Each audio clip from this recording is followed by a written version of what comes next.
My next story is the Eagles.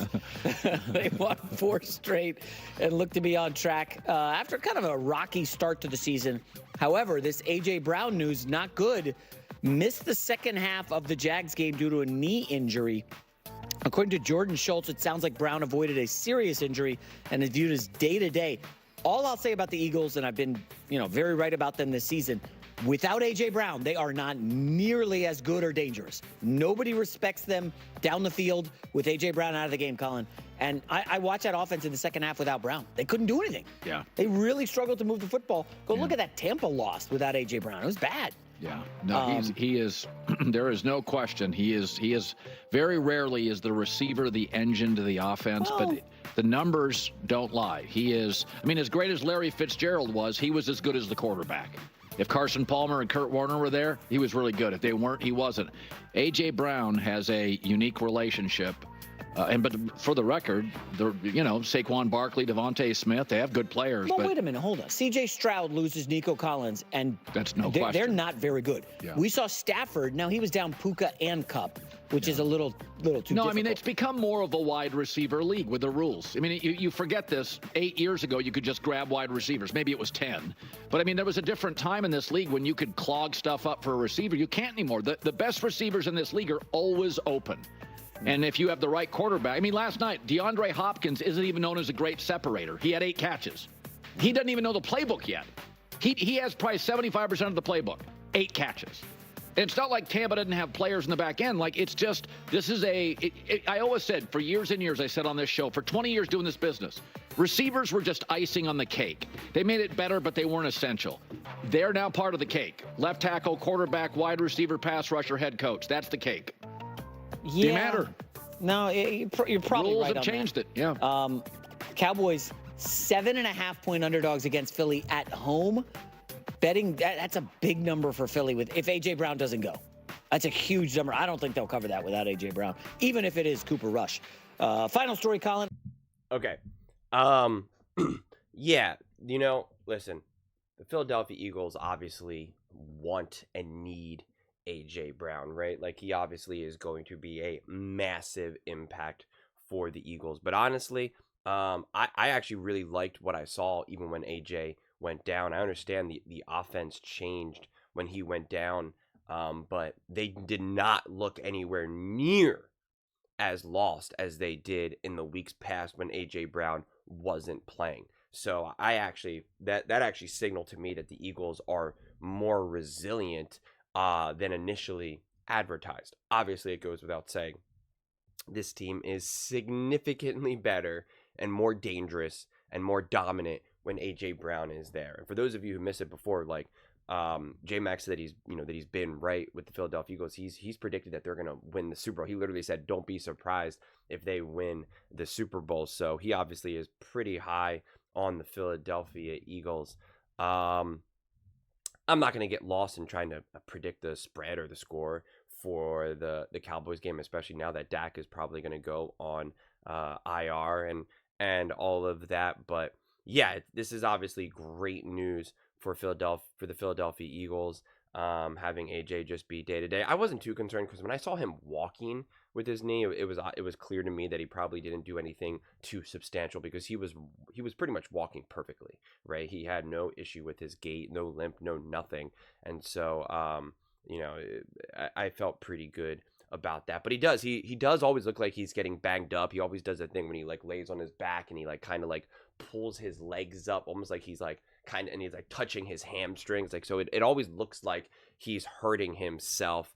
And it's like, anytime he gets a big catch and gets tackled, it's always this, holding your breath to be like, is he okay? So for me, looking at this Eagles team, like, the name of the game is to stay healthy, right? It is to try to have this balanced offense. I understand, right? Saquon's been balling. AJ, when he's on the field, has been balling, but it's kind of like, keeping everything balanced. You want to use Saquon as a workhorse, but you also don't want him to take all this extra contact. You want him to be healthy and fresh come time playoffs. Same thing with AJ. Get Dallas Goedert back. So it's like, these types of games, you want to see Jalen Hurts start to really continue to get more comfortable with, say, like Dotson, like any of these other people that he can have, Calcaterra, which he had going as well, like start to build this rapport, start to build this connection to not be so heavily reliant on one player or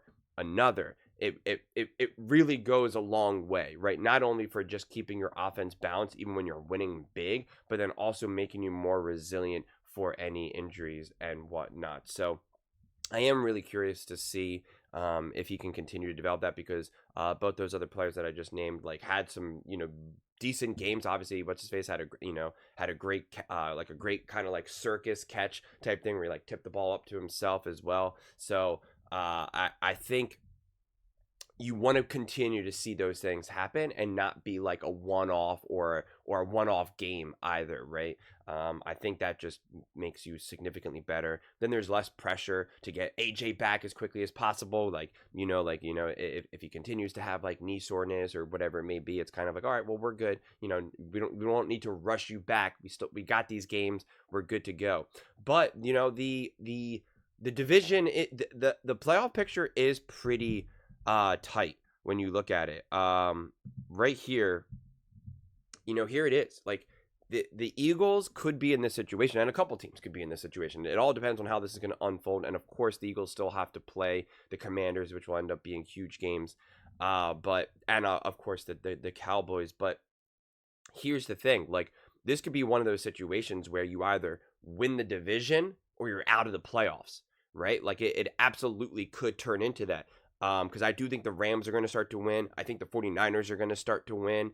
I think that's going to happen, and the Cardinals will be a tough team. So, and you still have the Packers, the Vikings, and the Lions. So it's just like that's a lot of teams right now where it might really come down to you either win the division or you're out of the playoffs. It's a tricky situation to be in. So the head-to-head matchup with the Cowboys and the Commanders is going to be incredibly crucial, right? If the Cowboys are down, they're not fully healthy, it's like you got to go 2-0 against them, and at the minimum you have to at least split with the Commanders. Obviously, ideally you want to also go 2-0 in them, but these are divisional games. These will be tough. Even when the Commanders had their backup quarterbacks and all of that, those games still ended up being tight. So that's just the way it goes, even versus the Cowboys as well. So this playoff picture definitely really tightens up, quite frankly. So you want to be in the position where you can win the division and not be in the situation where if you don't, you're now out, right? You're just out of the playoff picture completely. So pretty interesting stuff. I'm really curious to see how this season continues to progress. The Eagles keep kind of having some injury issues, right? They've only ever been fully healthy since week 1, and they're missing like legitimate key pieces, but they are showing resilience. They are showing belief. So it's been pretty fun to watch. But those are just my thoughts. I'd absolutely love to hear yours. What do you guys all think about the Philadelphia Eagles, AJ Brown, their reliance on him? Let me know in the comments below. I read every single comment, so whether you agree with me or disagree with me. Either way, let's get in some discussions. Let's get in some fights. But ultimately, let's just have some fun. And please do consider subscribing. We are building an amazing community here, and I'd absolutely love to see you part of it. I want to build something that we all genuinely feel connected to, something that we're really excited to be part of. I think we're on our way to doing it. And please don't forget to give this video a thumbs up, as it really does help with the visibility and the algorithm. Thank you so much, and see you next time.